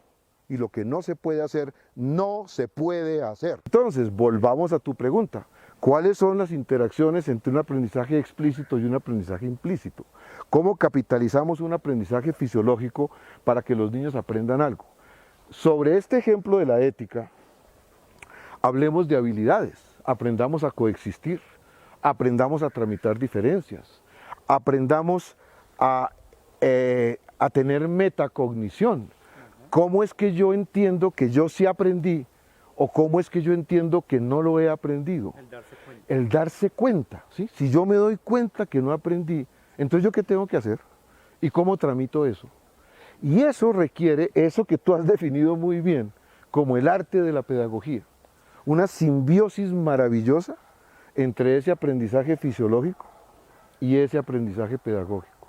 Entre ese aprendizaje implícito capitalizado inteligentemente por el maestro y ese aprendizaje explícito en donde un maestro que tiene mirada de futuro, que sabe para dónde va el niño, organiza y sistematiza las cosas para que ese niño las aprenda. Sí, sin lugar a dudas. Pero por supuesto, entendiendo perfectamente que Pedro es Pedro y María es María y José es José y son diversos. Porque no tiene ningún sentido exigirle a ese sujeto, a este sujeto que está acá, a este sujeto, que sea esto.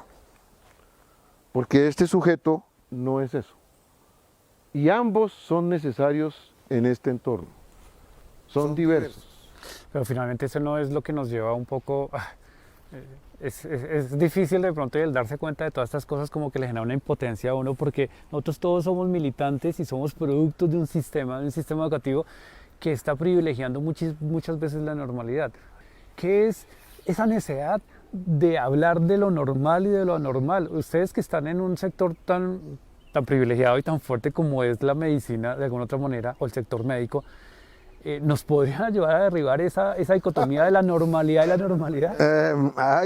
Me la puso muy difícil, porque si hay alguna víctima grande de esos imaginarios de normalidad, es el sector salud, por desgracia.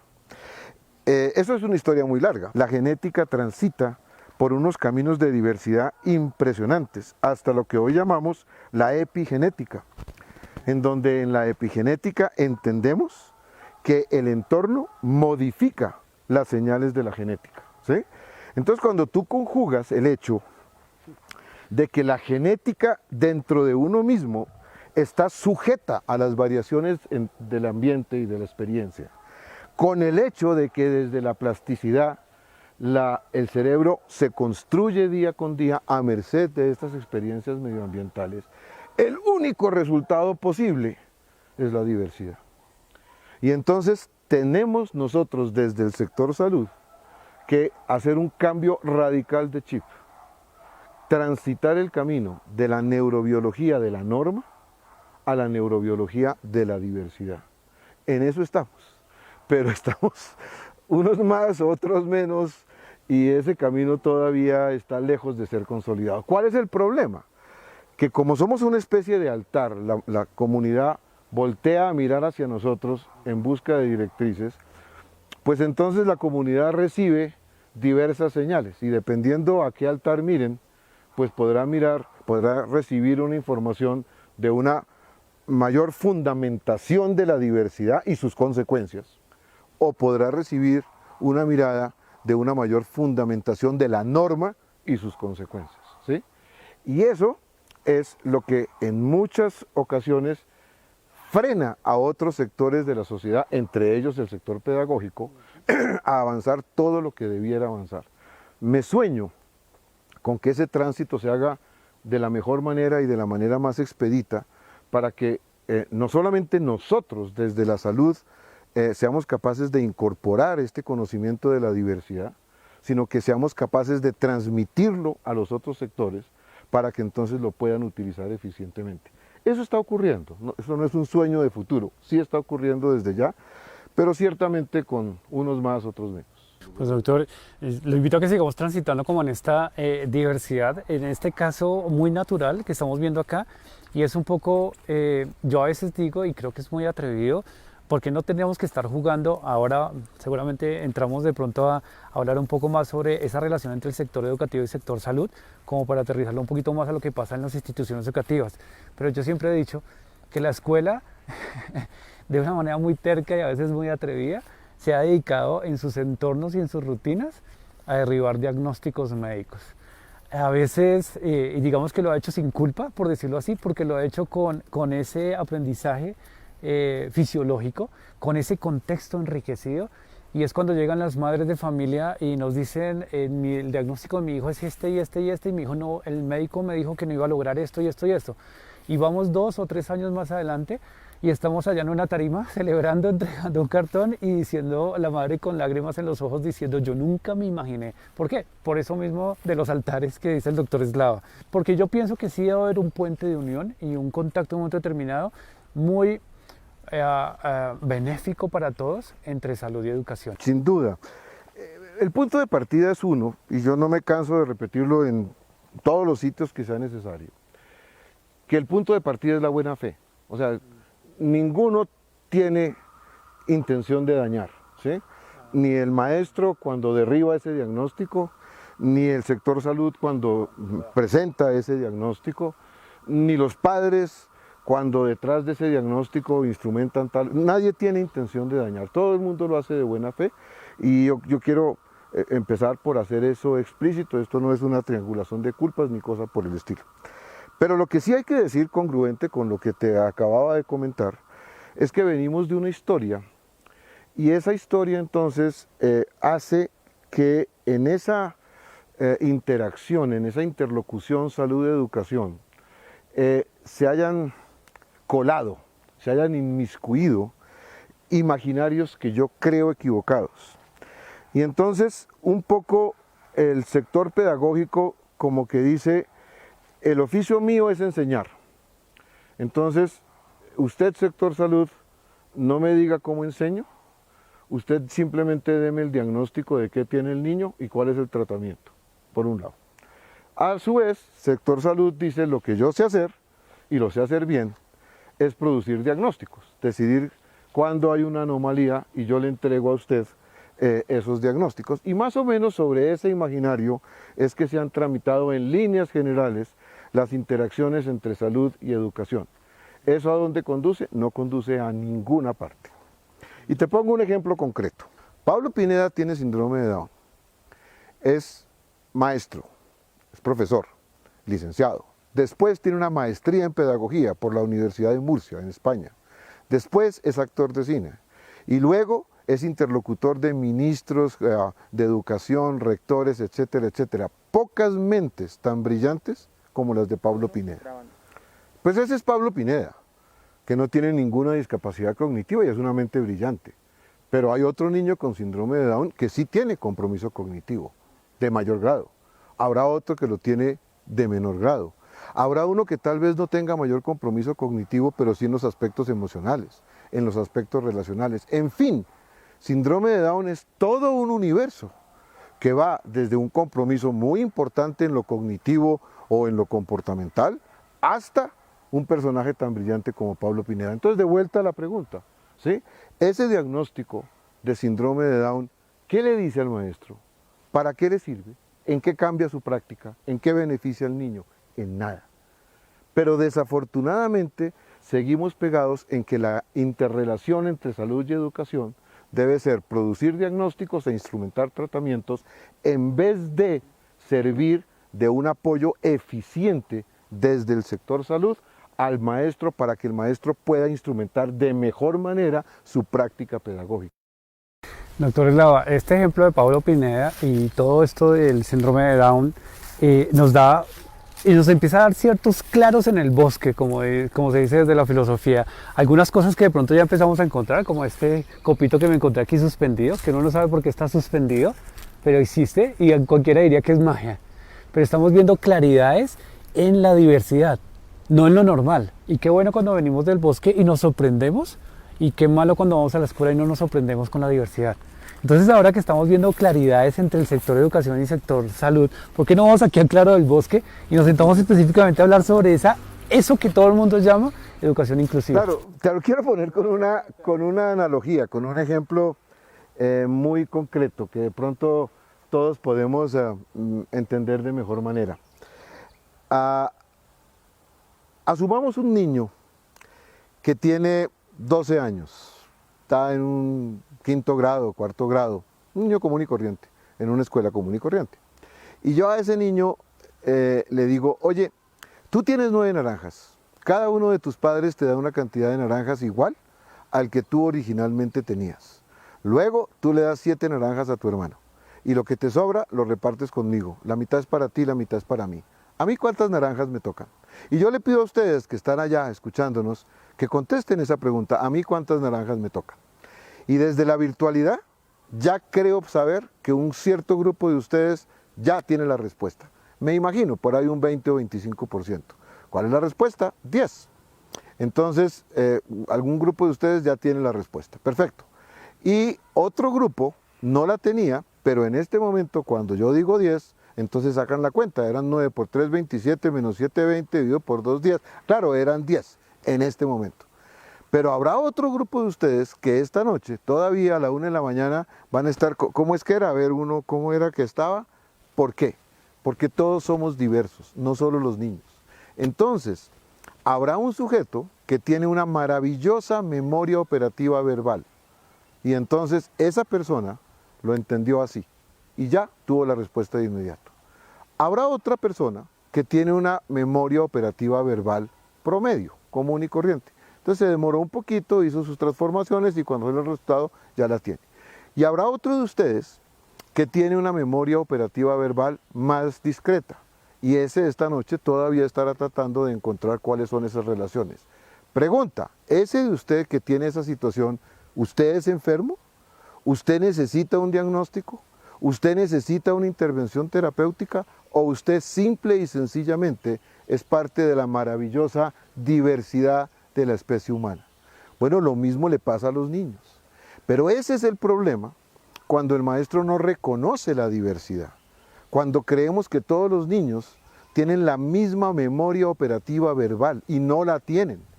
Los niños tienen diversas memorias operativas verbales y eso tiene consecuencias para el aprendizaje, para la rutina, para la manera como se instrumenta el currículo, para las didácticas, para la manera como se evalúa, para todas estas cosas, y con frecuencia no se hace. ¿Y qué es lo que dice el maestro de ese niño que tiene esa pobre memoria operativa verbal? ¿Ustedes creen que ese maestro diría que ese niño tiene una pobre memoria operativa verbal? No.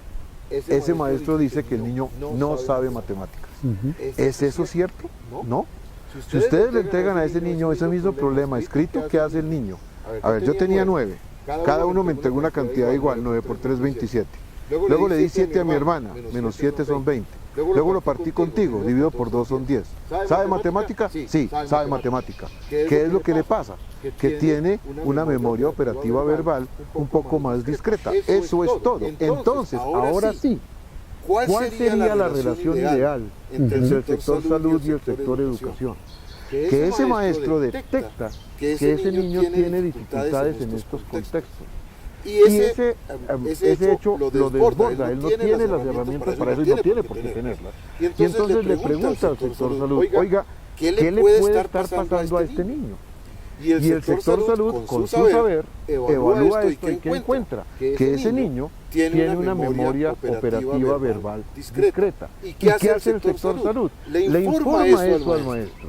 De una manera tan simple como en este momento tú y yo. Oye, tu alumno José, ese tiene una pobre memoria operativa verbal. Y no más. Y ya con eso, ¿tú sabes qué hacer? No necesitas ninguna terapia. No necesitas llevarlo a ninguna parte, nada de nada. Tú como maestro sabes perfectamente bien que si ese niño tiene una memoria operativa verbal más discreta, pues entonces vas a darle tiempos distintos, vas a manejar las cosas de diferente manera. Y ahora en el confinamiento, por ejemplo, ese niño en actividades sincrónicas, terrible. En actividades asincrónicas, menos problema. ¿Por qué? Porque puede volver sobre su material sin ninguna dificultad. Entonces, de vuelta a tu pregunta sobre la claridad. ¿Cómo me sueño yo esa interlocución salud-pedagogía? Me la sueño no en función de diagnósticos y tratamientos y encasillamientos, no. Me la sueño en función de un diálogo constructivo, en donde un saber interroga al otro saber, y ese otro saber que lo tiene le participa al otro de qué es lo que puede estar pasando para que ese otro saber instrumente las cosas de la mejor manera con ese niño. Y consiga de ese niño la mejor versión de sí mismo. Ese es mi sueño. Porque yo era un muchachito de 8 años o 9 años que perdía toda motivación y no tenía interés en seguir el curso de esta clase. Pero ¿saben qué? Ahí estaba el profe, con su poder. Y él me obligaba a mantenerme pegado de lo que fuera la temática, porque su poder se lo permitía. ¿Quieren saber algo? Ahora, con el confinamiento, con frente solamente a una pantalla, sin el maestro ahí, ese poder del maestro desapareció. O si se quiere, se difuminó. Y entonces, en la educación actual de la pandemia y de la pospandemia, la motivación va a volver a ocupar un sitio de honor, ya no como una palabra hueca, ya no como un saludo a la bandera, sino como una realidad concreta del sí o sí en el aula. Vamos a tener que volver a ser capaces de retomar la motivación. Muchos maestros lo han logrado, y en estos tiempos de confinamiento muchos maestros han hecho milagros para conseguir que sus niños tengan la motivación apropiada para mantenerse ahí, otros no, y esos niños han padecido una enorme tragedia. Y esa motivación en letras de oro va a llevar a otra palabra fundamental en el entorno educativo, que es ¿cuál? La autonomía.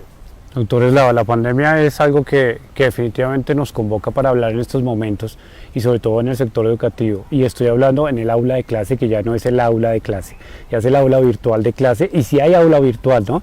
Pero ya entramos a hablar de pandemia, algo que en este momento nos interesa mucho conversar con usted. Pero si usted me lo permite y con todo respeto, usted me invitó a un café. ¡Ay! Entonces me parece que para hablar de este tema tan difícil como la pandemia, qué bueno de pronto tomarnos ese café y hablar, ya cerrando un poco este espacio, de pandemia y los niños y todo lo que pasa con los niños en este tiempo con un delicioso café, ¿le parece? Lo prometido es deuda. Uy, antes bueno. Lo prometido es deuda. Salud. Muchísimas gracias. Salud. Está delicioso. Está muy rico. Y tal vez a veces hace falta tomarse un café para pensar cosas tan complejas y tan difíciles que están sucediendo y que a veces lo más complejo y lo más difícil es que son invisibles. Una abuelita de una niña de preescolar, cuando abrieron la media hora de que podían salir al parque, para la vereda no es salir al parque sino al potrero, que es mucho más chévere para ir a jugar, la niña de preescolar le dice a la abuelita, no quiero salir, no quiero ir después de estos meses iniciales, y le pregunta que por qué, porque allá afuera está el señor COVID y viene y me lleva. Eso es un punto.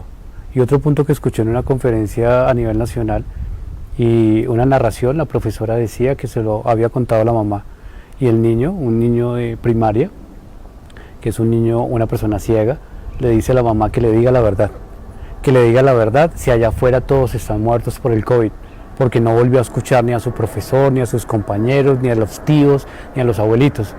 Doctor Eslava, ¿cuál ha sido el impacto en estos tiempos de pandemia en la salud no solo física, sino mental de todos nuestros niños y niñas? Terrible. Es la única palabra apropiada, terrible. Esta pandemia y el confinamiento y lo que va con eso ha afectado a los niños de muchas maneras. Pero tal vez las tres principales han sido en los terrenos de la salud mental, en los terrenos del aprendizaje y la cognición, muy ligado al tema de equidad social, y en tercer lugar en los terrenos de los derechos humanos. A finales de mayo, principios de junio, nosotros publicamos una encuesta que tuvo una amplísima difusión en los medios de comunicación. Esta es la encuesta. Y esta muestra los diferentes elementos que los síntomas de los niños de compromiso de salud mental. ¿Y cuáles son las herramientas de los niños?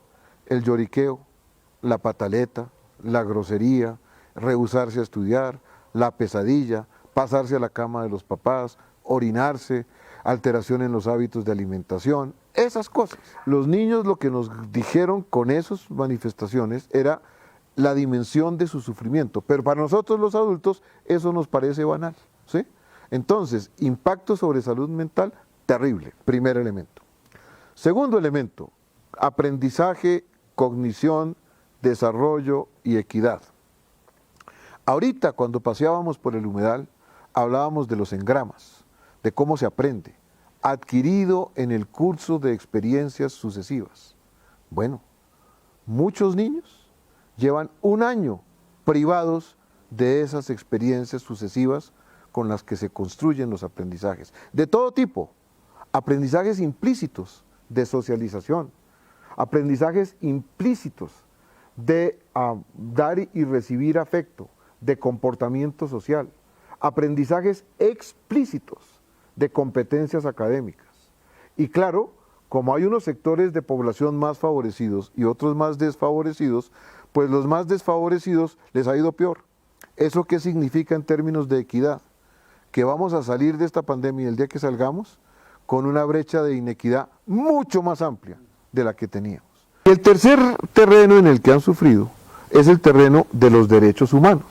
Si para un viejo que normalmente es sedentario, no necesita moverse, como somos la mayoría de los viejos, si para un viejo que además es medio huraño, muchísimos viejos somos medio huraños, no somos muy dados a socializar, si para un subviejo así, en esas condiciones, mantenerlo confinado era violar sus derechos humanos, ¿qué decir de un niño que necesita desesperadamente moverse, que necesita desesperadamente socializar? Entonces, si fue violarle los derechos humanos a los viejos, confinarlos así, ¿qué decir de los niños? Es una tragedia absolutamente monumental. ¿Y cuál es la tragedia de nosotros como nación? Que como nación no somos capaces de registrarlo. Este es el tiempo del fin de semana pasada. Esta es una entrevista a este señor, el doctor Anders Tegnell, que es el director de salud pública de Suecia. ¿Sí? O sea, este no es un espontáneo que salió así. Y en este momento, Suecia se está perfilando como tal vez la nación que mejor tramitó el asunto de la pandemia. Aún hay debates, aún hay discusiones, aún no es una posición unánime, pero cada vez más Suecia va saliendo bastante indemne, mientras que el resto de Europa se hunde en la segunda ola, ¿sí? ¿Y qué dice este señor? Te lo voy a leer, textual. Para terminar, ¿qué consejos daría usted? Da 3 consejos. Y luego le pregunta, ¿y el uso de mascarillas no se recomienda? No en la situación que tenemos actualmente. Las mascarillas pueden ser un complemento útil si uno no puede evitar multitudes y ese tipo de cosas. Pero creo que las medidas que hemos dispuesto funcionan muy bien, son sostenibles, no cuestan mucho, han funcionado bien y creo que también en Suecia y creo que también lo harían en otros países. Entonces, cuando llegaste, te expliqué que entendía lo de que estábamos cumpliendo los protocolos y me parece sano. Sí, de acuerdo, no estoy en contra de eso. Pero a veces uno se pregunta, entre la palabra protocolo y la palabra sensatez, ¿cuál se parece más a la burocracia y cuál se parece más a la sensatez? ¿Sí? ¿Cuál es el impacto de esto? El impacto de esto es que, por desgracia, en Colombia, las medidas que se han publicado para la reapertura de las escuelas tienen un protocolo de tal magnitud que para efectos prácticos hacen prácticamente imposible abrir las escuelas. ¿Sí? Entonces, el discurso es sí, se abren con alternancia. La práctica es que es prácticamente imposible abrir las escuelas. ¿Sí? El COVID llegó para mucho rato, aún con la vacuna, aún con todas esas cosas, a nuestros niños les espera todavía mínimo 1 año, tal vez 2, y de pronto más, de cuidados. Sí, cuidarnos, ser sensatos, mantener distanciamientos, lavarnos las manos, estar en el aire libre. Persona que tenga el menor síntoma no puede salir de su casa y debe ser consciente de eso. ¿Y eso cómo se consigue? ¿A punta de miedo, que es como lo están instrumentando las autoridades en Colombia? No. Y ya hemos visto que con miedo y miedo y miedo no funciona. Y todos los días salen a decirnos que mire que están creciendo las muertes y las UCIs y tengan miedo. ¿Y qué hemos conseguido con eso? Que la gente no... No. Ahí es donde sabes a quién extraño. A Antanas Mocus. ¿Te acuerdas cuando Antanas Mocus puso el cuento de la cebra? ¿Te acuerdas lo que era Bogotá antes de la cebra? ¿Te acuerdas cuánto se demoraron en conseguir que los bogotanos la asumiéramos así? En menos de 2 meses, Bogotá pasó de ser una cosa terrible en términos de cebra a que todos los ciudadanos acatáramos la cebra. Y en líneas generales, excepciones hay por supuesto, pero en líneas generales, hoy, muchos años después, la gente sigue pasando por la cebra. Y los automovilistas siguen deteniéndose frente a la cebra. Entonces la solución no es generar pánico, no, es capitalizar sobre lo que ya sabemos de cómo se construye cultura ciudadana. ¿Cuál fue la clave fundamental del éxito sueco? Cultura ciudadana. ¿Sí? Nosotros seremos capaces, debiéramos ser capaces. Y mira qué interesante este llamado, porque el camino está en la pedagogía, el camino está en la educación. Y tenemos escenarios educativos, estamos desde el sector educativo con un apoyo y con una conversación, tal vez, con una conversación, un diálogo necesario con el sector de salud, pero es interesante ver cómo esta es una oportunidad para la escuela. El único que puede conseguir que este estado de cosas cambie y que la gente realmente haga lo que tiene que hacer es ¿quién? La escuela. ¿Y sabes qué pasa con la escuela? Está cerrada. Eso es lo que se nos ocurrió. Eso no tiene sentido.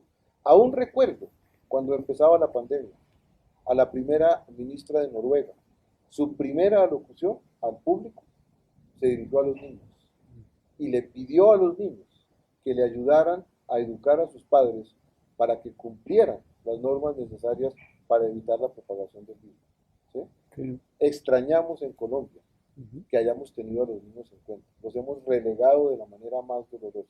Y como preguntaste al principio, los impactos en términos de salud mental, oportunidades de conocimiento y progreso y en derechos humanos han sido terribles.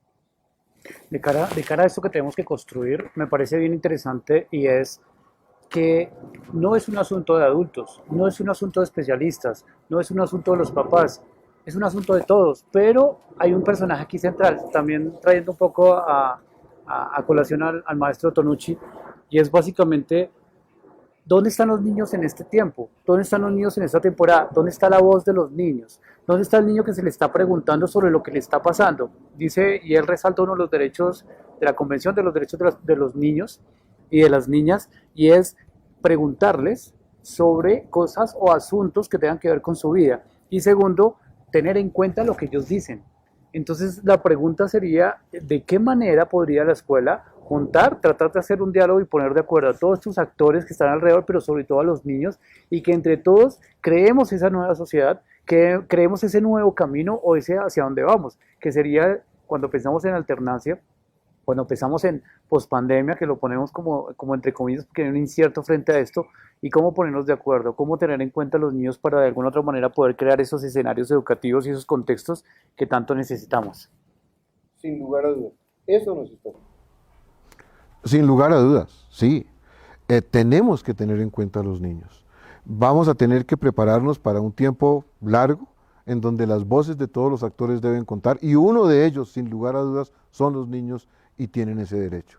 Y en esa medida tenemos que ser capaces de rescatar lo que lo que ya venimos aprendiendo de esta pandemia y ponerlo en práctica. Ciertamente hay muchas cosas que aún no sabemos, pero ya vamos aprendiendo algunas cosas. Entonces, primera enseñanza, ¿cuál es la prioridad? El aspecto afectivo emocional.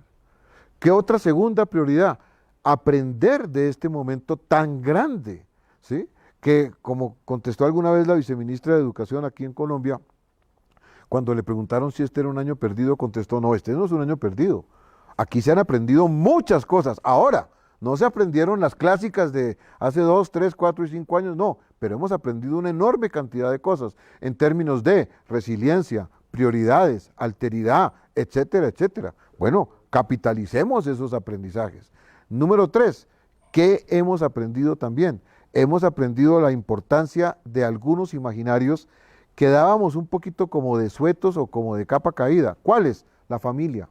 Sin la estructura de la familia, no habríamos sobrevivido a esto. La familia para bien. La familia, sin duda ninguna, salió escrita de este tamaño en esta pandemia. 2, la tecnología. La discusión sobre si tecnología sí o no, esa se acabó.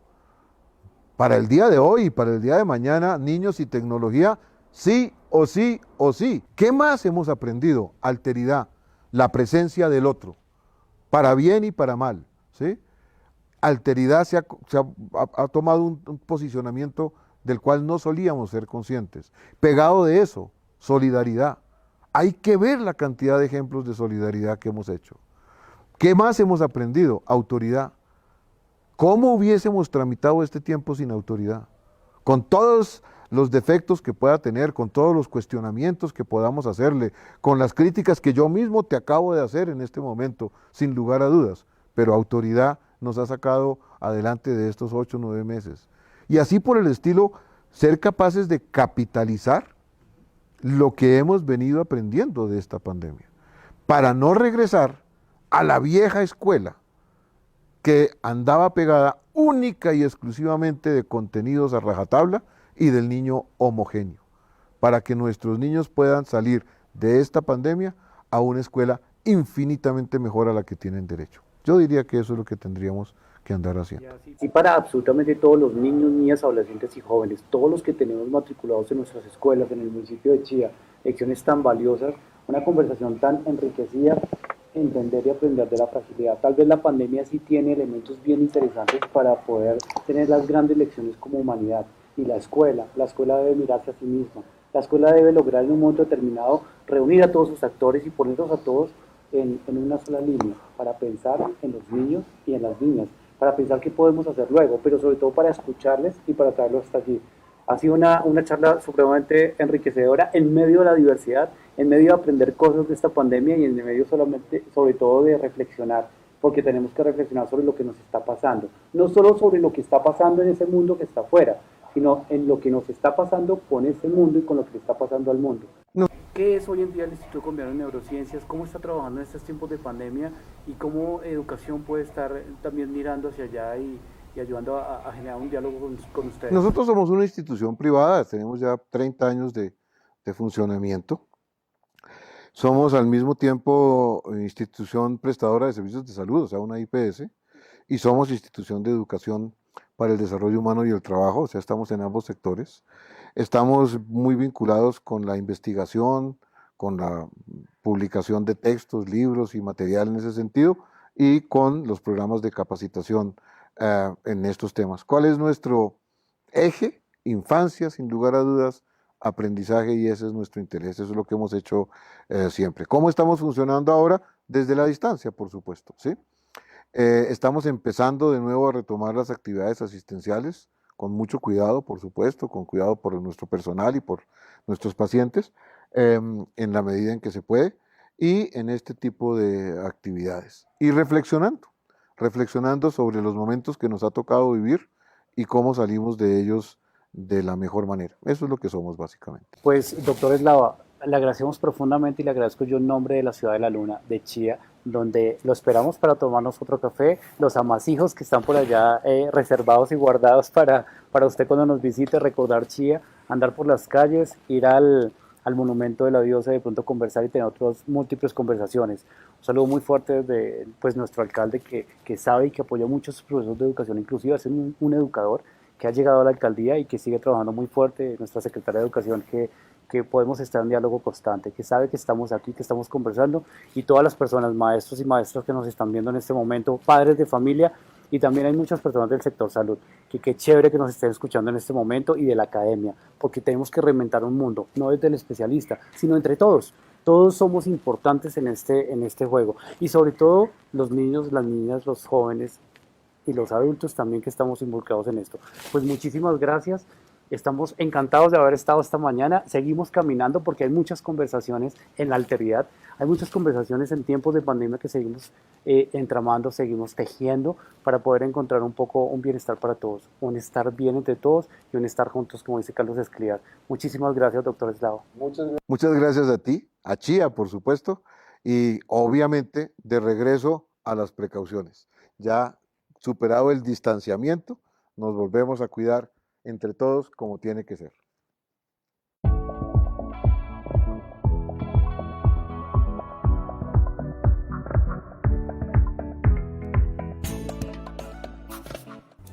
Había una vez y otra vez, y ya eran 2 veces, y 2, 4, y 4, 8, y 8, 16, y 16, 32, y 32, 64, y muchísimas veces más. Y hay tantas oportunidades más para que usted y yo podamos seguir construyendo esta ciudad educada, inclusiva y en equidad que tanto queremos. Esto tal vez es el principio del fin o el fin del principio. Agradezco profundamente a todas las personas que se involucraron, que fueron cómplices de esta apuesta educativa, de esta experiencia y de esta aventura. A la Secretaria de Educación por permitir estas conversaciones largas, amplias y por soñar con mejores formas o formas diferentes de hacer educación. A toda la gente de producción que nos lograron hacer real todos los sueños que teníamos, todas las ilusiones que teníamos para poderlo traer aquí, ahora, y para ir y visitar a tantas personas importantes, pero sobre todo a los estudiantes, a los padres de familia, a los docentes y las docentes que le apuestan todos los santos días para poder de alguna otra manera caminar, avanzar, co-construir, progresar y sentir que existe la posibilidad de pensar en una educación de calidad, pero inclusiva y en equidad. Esta es la ciudad de la luna, la que no descansa, la que no duerme, la que espera todos los días totalmente apasionada, esperando que los maestros y las maestras se levanten muy temprano para que en proximidad, en innovación, en emoción, nunca renuncien a ese sueño de transformar vidas a través de sus estudiantes y de hacer de ella la mejor ciudad educada, inclusiva y en equidad. El camino se abre brecha, el camino está dispuesto, no podemos parar, así que avancemos. Este final es el inicio de un camino que nos llevará al sueño de transformar la educación. Hasta pronto. En el camino nos vemos, porque la conversación debe continuar.